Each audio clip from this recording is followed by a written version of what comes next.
And what are the traumas and how do you navigate through the varsity experience? Take in clients immediately. I practiced on my sister, practiced on my friends, and they were willing. And also, I think it helps when you start that you have people that are very confident in you or like are supporting your new endeavor. Also, while you're starting, your clients are your biggest marketers. What do you say to someone who has a dream or who says, I've got a crazy schedule and I want to start a business, but they have this dream and they're not executing on it? And bakhala ngama resources and stuff like that. What's up? Sanmonani Ninjani. Thank you so much for joining us today. We believe that every believer is a leader. Welcome to All Things Leadership Podcast. My name is Nhlaka Hadebe, and thank you for joining us today.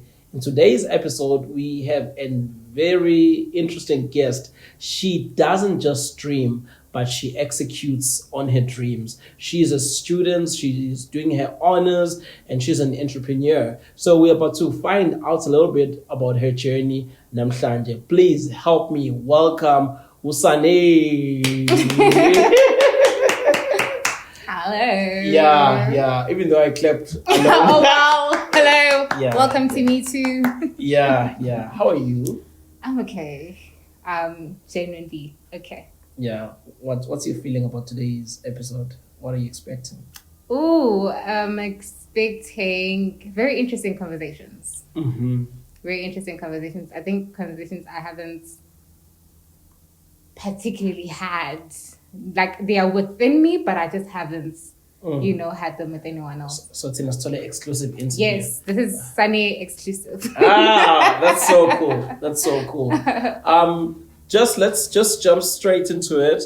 Tell me a little bit about your background. Where did you grow up? Okay, so I come from a family of 6. I have both parents and 2 older siblings. We are all females. Also my niece, my older sister's daughter. We grew up in Kaya, in Bangeni, a small town just in Panjanai, a little north of KZN. Very interesting, I find it interesting now, because you grow up thinking everyone is growing up the same way that I am, and then you find out later in life, it's like, no, it wasn't the case, It's not the case. But we had a very warm home. We still do, very loving, very affectionate, very reassuring also. Like, it's not weird for us to say, I love you, or to render acts of service just because we love and care for each other. My dad, a Zulu man, is very affectionate. My dad will literally uyidlulela nje kitchen. He's like, oh, hello. And he's like, hi, Dad. He's like, I love you. Like, I love you too, Dad. With whatever you're doing. So it's just like, that's great. That's great. Yeah, that's the scenery I had growing up. Yeah. And what brings you to Pietermaritzburg? Academics. So I, started my first year in UKZN Baden Westfield campus. So I went through the first year and second year, then third year I transferred. So what are you studying? Okay, so initially I started with the Bachelor of Science, the augmented program, which was like an option 2 of what I initially wanted to do. And went through, because they now had extended the curriculum to 2 years. So I did that for the first 2 years in varsity, and then when I had to pick majors, I picked hydrology and soil science. But now they are faculty, soil science and hydrology are in the Pietermaritzburg campus, and so I had to transfer from Westfield to Pietermaritzburg. Are you enjoying hydrology? I am. Okay. Thoroughly enjoying it. Was hydrology always the thing that you always wanted to do growing up? No. Okay. No, I didn't. What happened and what changed? Okay, what happened was I had applied for something different. I initially wanted to do physiotherapy or pharmacy. Those were my first two options. And as you would have it, with many other people, they do not end up with their first choice or what they are really passionate about. But also in that space and time, you are being advised to go through whatever or take whatever that there is or whatever is exactly that. So and then you go back to what you wanted. And so I took that advice, Nami, and Bachelor of Science. I had done science subjects really in high school, so it was familiar. So I was like, okay, go through this and then find my way back to physiotherapy or pharmacy, whichever one would have me really. Didn't happen. So second year, they are now explaining the majors that you can take. And there's like biochemistry, there is plant pathology and everything else. And everything else sounded foreign. Like I had, been exposed to biochem and everything else. But I don't know, I was just like interested, Yabonge hydrology, because I hadn't seen it anyway. I haven't heard of it. So I'm just like, but what is this? So I inquired about it from different people. And they're like, oh no, that's actually a great career path, quite in demand, and just like, well, if that's what you guys think, then sure. Okay. I'm literally just relying on your counsel. So I'll take it up. And first year going through hydrology, I was just, young and not knowing what is what, not sure what was going on. And also it was around COVID time. So a lot was going on, not clear. And then... So hydrology is a study of water? Yes. Okay, so were you inspired by just opposite class elements? No, that's where the interest literally came from, understanding that it wasn't as I had imagined, that it's just like the study of water. It's quite complex. There's so many components to it, just beyond the water cycle. There's water law, there's water law, there is forecasting for hydrological extremes. Like it breaks out into different components that all also like interlink and link back together, because it all comes from the water cycle, like, and how water moves, and managing water resources and sustaining water resources, because again, there's only the climate change. Exactly, the climate change. So we are quite literally running out of water resources. So how then do we sustain and manage well, like the ones that we have now, because we need them for generations to come.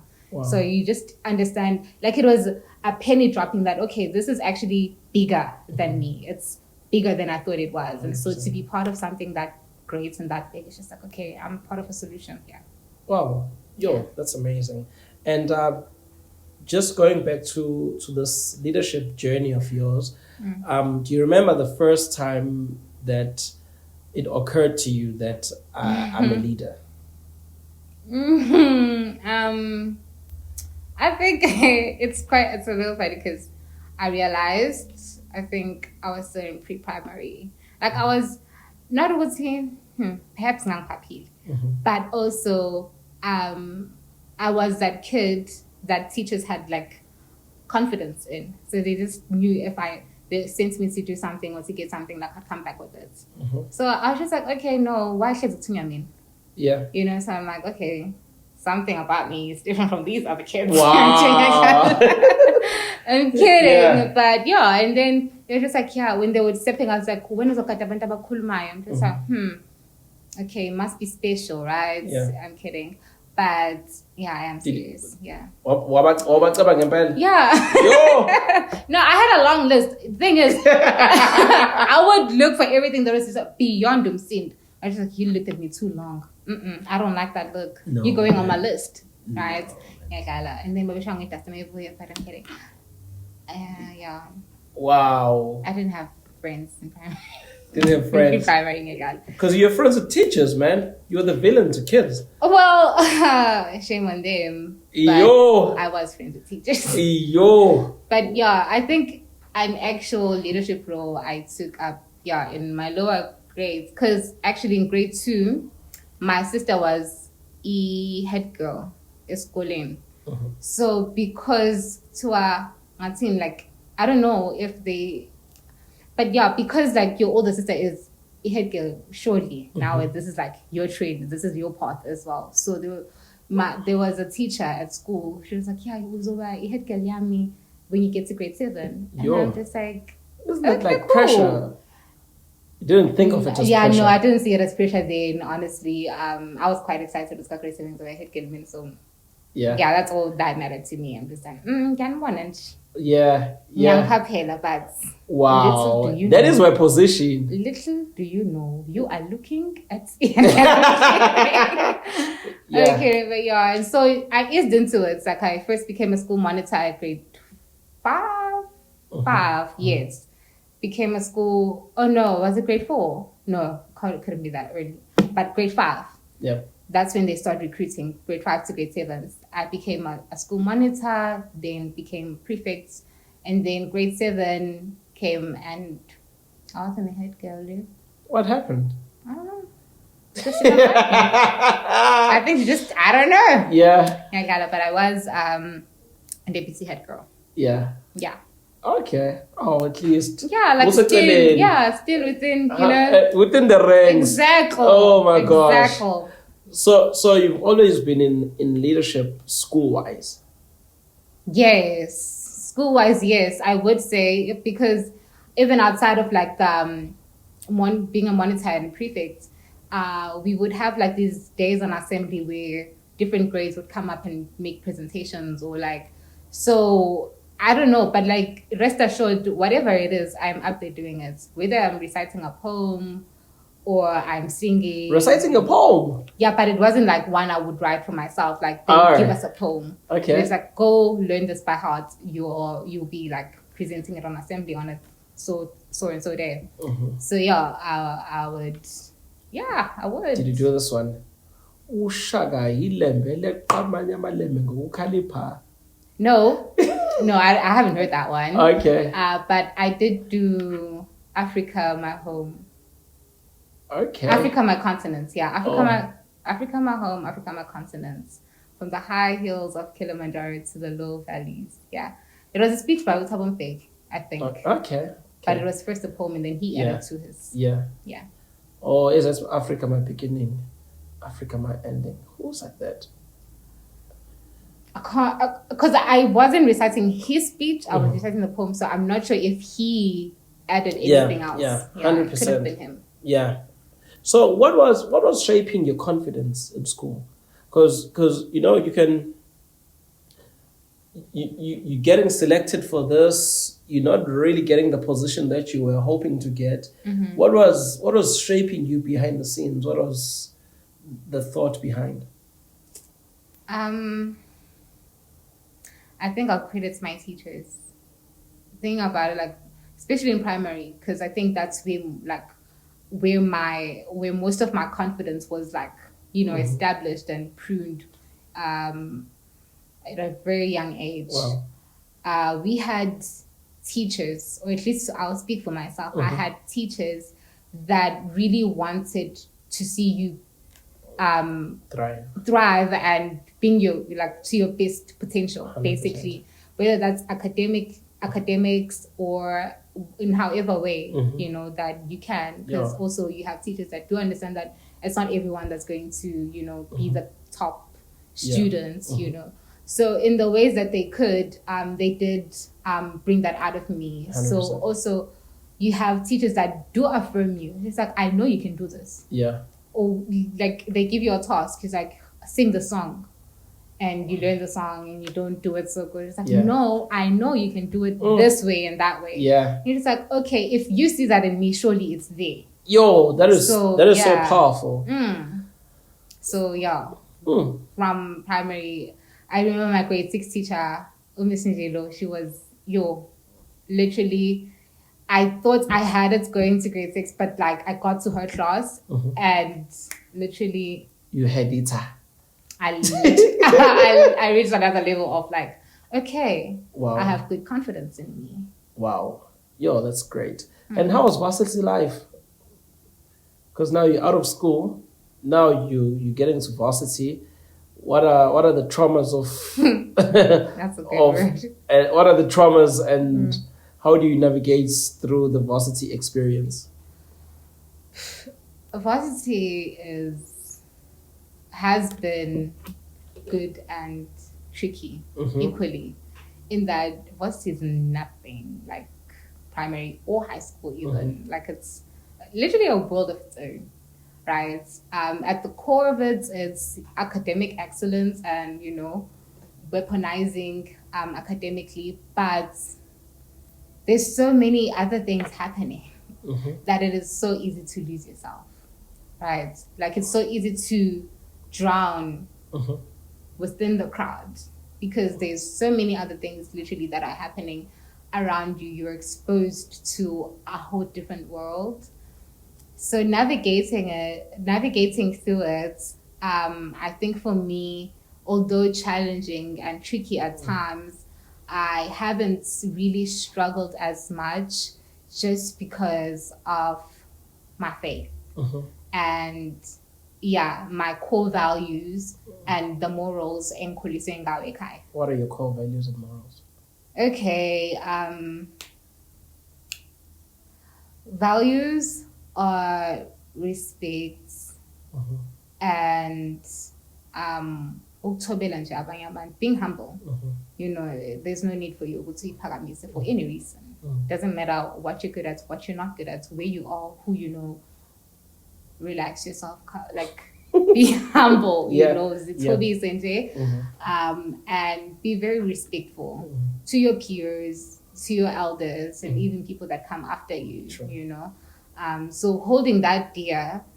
Of course, you meet people that are exact opposite to you, and you're just like, okay, how do you interact here? Because this is like totally weird and different. But also just acknowledging that in and everything. In everything, God is there. He is present. We are born. I think that's where it comes from. Gakulu. Growing up, even going through Sunday school, God's eyes is everywhere. Literally everywhere. You cannot hide from God. 100%. So it's just like, it's what it's like you speak you quickly speak yourself out of things 100%. Because you're just like, if God can see this, surely he's not gonna be happy, you know. Wow. So also just knowing that not everything is for you. You don't need to try everything to know that some things don't work. Like take it from other people's experiences. Also learn from other people's experiences. Because I had older sisters, they went to varsity before I did, and they would speak or tell me things, and I'm just like, okay, you found out the hard way. I don't need to go through 100%. That, you know. So wow. I think also that shaped me. Just learning from other people's experiences and Wow. So now fast forward, say varsity manjina. Ska honors. How many people are taking the honors in your discipline? I think it varies from each year based on applications and who can actually like register. So but this year there is 11 students. And it's like quite a group because last year they had below 5, if not 2. I think they had 2 students. That's hectic. So now you are pursuing academic excellence, ne? You want to be the best, you're fighting, you're pushing, you're holding on to God, Then you have a dream to be an entrepreneur. Tell us a little bit of how that idea about Blink Boutique started about. Okay, so Blink came about in a time where I was just like so desperate for money. Like I was going broker than broke. You know, like I was just not because maybe it's not even like me living beyond my means, because you know I only have so much responsibility. But I'm a self-funded student, meaning I do not get money from NSFAS. I do not have a bursary or sponsorship. So my parents are making payments towards the institution, also paying for my rents, my groceries, all of that. So when it comes to me, they are only left with so much, right? Yeah. After having paid the institution, paid rents, and giving me grocery money. Esele eyokuthi sibekele ukuthi just in case athi something is going off, you know. Yeah. And my going off was, Dad, I need to do my hair. Dad, I haven't done my nails. I look ugly. Yeah. You know. Not to say that people that don't do their hands are ugly or anything. Don't get me wrong. Yeah. But like I like doing, I'm a curly girl, so I like doing those things. And I would, after paying or buying groceries, I wouldn't be left with enough money to do many or some of those things. And so I'd be calling them, giving me and I'm discussing still taking money. You know, like when they answer, it's like a half. It's like, yeah. Yes. What do you want? Yeah. And it's like, yeah, no, never mind. I just called you one check. Yeah. Like, you know, I'm just saying on you guys. Yeah. And then you realize, like, no, I need to do something about this. If I want to be doing things for myself, I should have a way to pay for them or, you know, yeah, without looking to other alternatives. When was this? This was, beginning of last year. Even late 2022. Yeah. Yeah, because...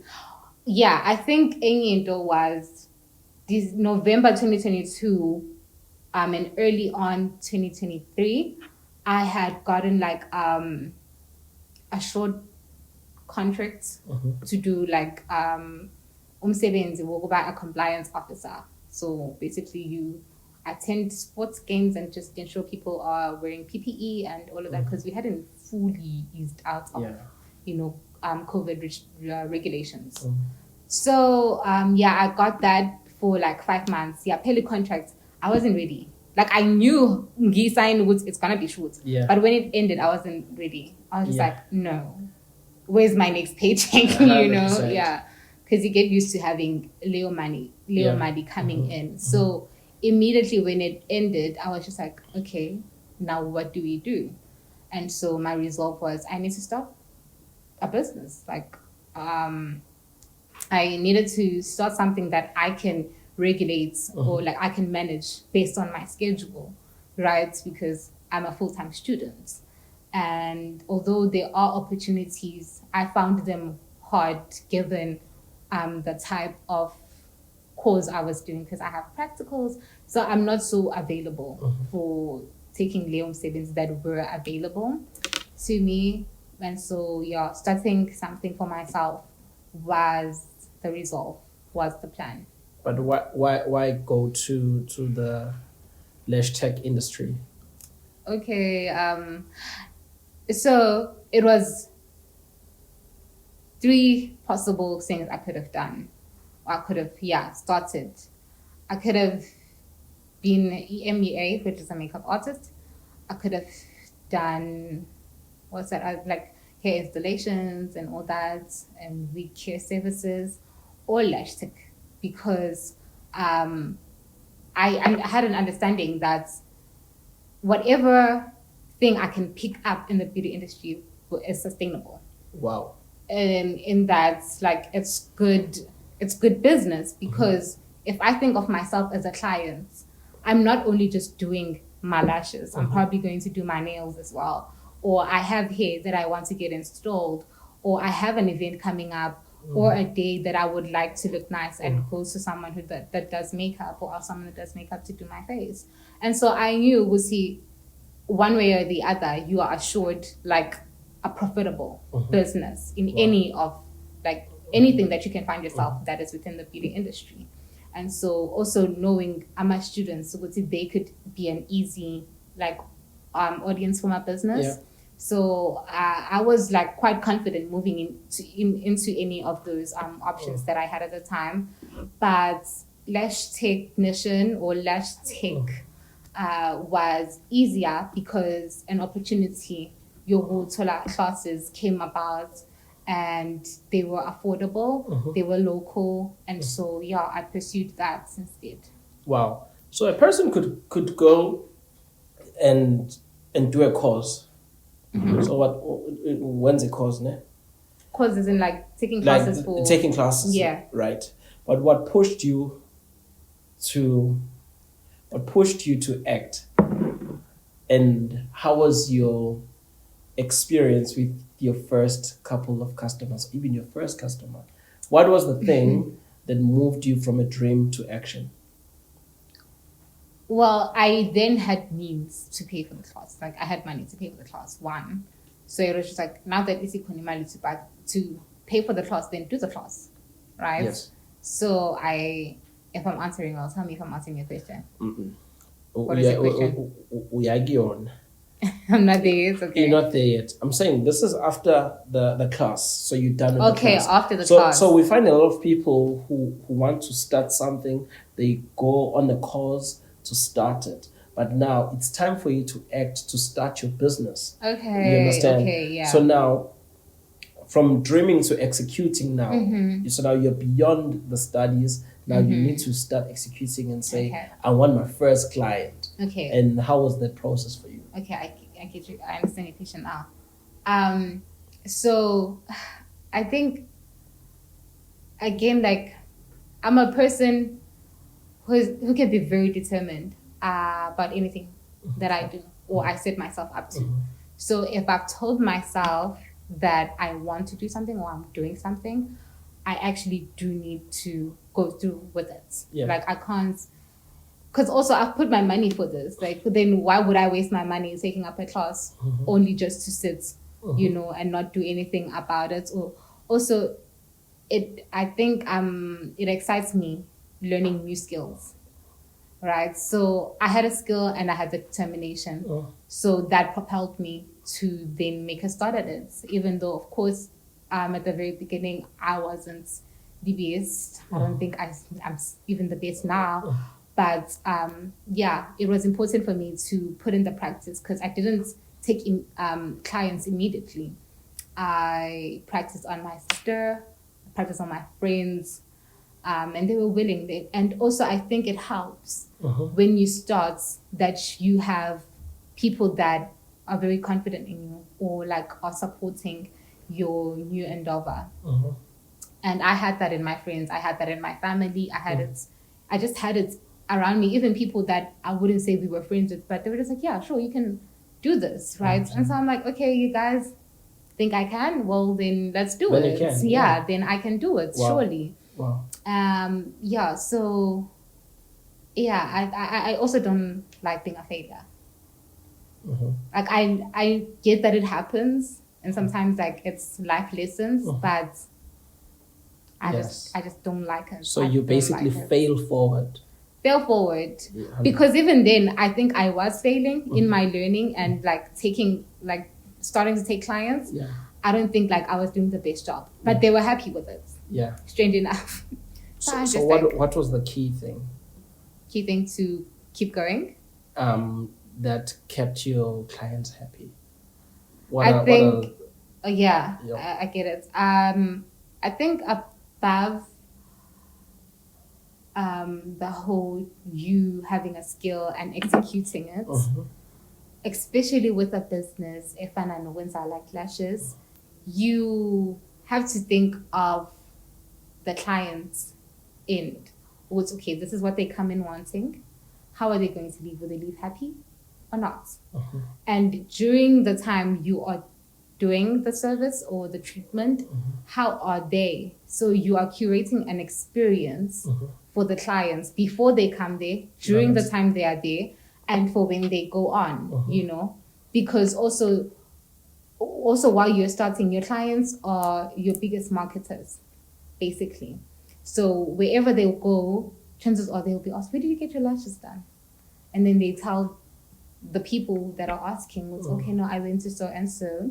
And so already that's free advertisement for your business, right? And what's going to get them talking about you and your services is what you curated for them while they were with you. So that's the customer care that you provide, because it's more than the skill.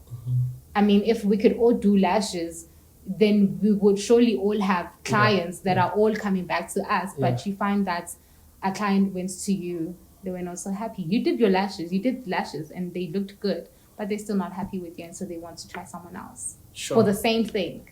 Yeah. Wow. And so relationships are key with the clients. But how do you balance school and business? The best way I can. Best way I can. I don't think there's like a manual or there's like a script on how you can do it. I think you do what works for you. You just have to make sure whatever you do works. 100%. Because if it's not working, then there's an imbalance. Something is taking priority over the other. Yeah. Especially for myself, when I am a full-time student and I have the business, I would say for now part-time. Okay, so the business is part-time. It's part-time because it revolves around my school schedule. Love it. So if I have to be in class, I have to be in class. I'm not seeing clients. If I have a submission or a deadline, I'm working towards that.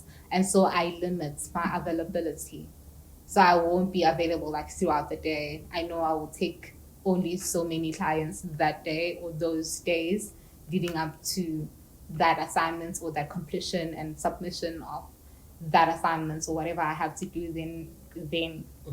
Yeah, so wow. I think, just make sure, it depends also with you what is taking priority. I can't speak for everyone. If academics are just like, not so sure, then do you by all means. But I know for myself, academics are taking priority because one way or the other, this has to finish. 100%. Yo, that is so powerful. And what I wanted to ask as well is, Wuti, how do you I lost my train of thought. You excited. Yeah. So what do you say to someone who has a dream or who says, I've got a crazy schedule and I want to start a business, but they have this dream and they're not executing on it? And bakhala ngama resources and stuff like that. What do you say to such a person? How bad do you want it? Like, how badly do you want it? Wow. Because I think what encouraged me during the time when I didn't even have the money to pay towards the class was I knew, even beyond the factuality, like at that time it was just like, I want to have money to like go do my nails and do my hair. It was, I want to have a stream of income. I knew really in myself, I wouldn't go through life without starting a business. So it doesn't matter to me when that happens. Wow. If now's the time, then sure, let's go ahead with it, right? So also I knew, whatever I start won't always be limited to, the scale or the level at which I start. Wow. I knew that it would grow beyond that. And so that encouraged me to put whatever resource I had towards that. I started watching YouTube videos of how to become a lash tech, or 5 things I wish I knew as a beginner lash tech, things like that. Like I started watching that before I took my classes, and I was making notes before then. I came up with the name of the business before I took the classes. Wow. Posted like a whole something coming up or coming soon on Instagram, made an Instagram page before I took the class. Wow. So that, I think it's determination. How badly do you want it? Because also if you align yourself in the direction of getting it done, things will fall into place. Oh. Yo, that is so powerful. And the next question is, what impacts do you want to leave in this world? Oh, wow. What impact? I think for me, my faith is very important. Faith. Faith, yes. My belief in Jesus Christ. That I want my interactions to be very meaningful. Like, if it's mediocre and there's nothing to value there or nothing to gain, also for myself, it could skip me. It could miss me. I'm Right. Yeah, well, so I do also want to be that. Like, I want to be that also for other people, that when they engage with me, like, they leave with something different. They leave with a sense of freshness. They leave with something, insights. Like, it doesn't have to be planned or scripted or premeditated that, okay, I'm going out, I'm going to Checkers and I'm going to look for a lady, and say something to them. Like, it just has to come out of me. Like, I want to reassure hope in people. Like, there's no reason to live a life without hope, right? So yeah, I'd want to leave impact in the interactions and the relationships I have. I want to maintain and build relationships that are meaningful. That's incredible. And so how do people get a hold of you? How do people get in touch with Blink? You can just look at the camera and talk to them straight. Right. So to book your appointments. I'm kidding. We are on Instagram and we are on TikTok.